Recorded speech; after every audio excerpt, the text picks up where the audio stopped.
Okay, this is a set of hydraulic disc brakes I got off eBay for £30. Let's see what they're like. There's the Zoom ones, you know that company famous for making really high quality forks? By high quality I mean absolutely terrible. Let's see what these are like. So you just get the brakes themselves, the adapters.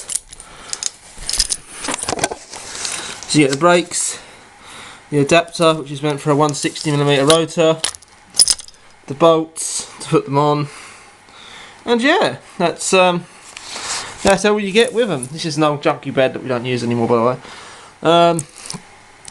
So what's it say here? Do not loosen it. Not for regulatory function. Do not loosen it. Okay, so it's not an adjustment. That's pretty obvious anyway. It's the piston cover. They're a twin piston brake, as to be expected at this price point. The anodizing isn't the best in the world, and the casting there has a few apprentice marks to it for sure. It's not the best casting in the world I've ever seen. I've just been doing casting inspection today, so it's quite funny actually. But nevertheless, it's how cheap it is. What do you expect? So yeah, 2 piston brakes. We're going to give these tests on the 50mph e-bike just to see how well they hold up. And though, to be totally honest, for the price, I'll just expect them to work. As in, to stop the bike. That's all I'd expect these to do, reliably. And that's it, really. You can't expect too much for this price point, of course.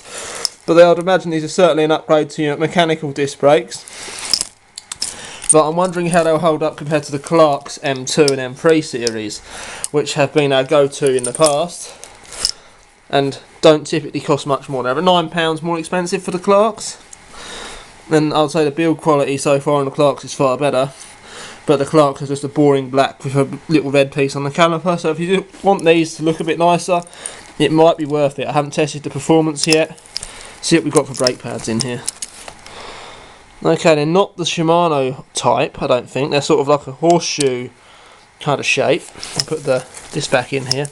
This is the pad separator, by the way, if you didn't know. It keeps the pads separate. It's important to leave it in there till you fit them to the bike.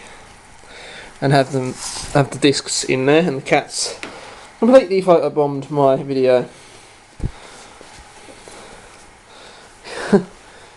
Good girl. Hey?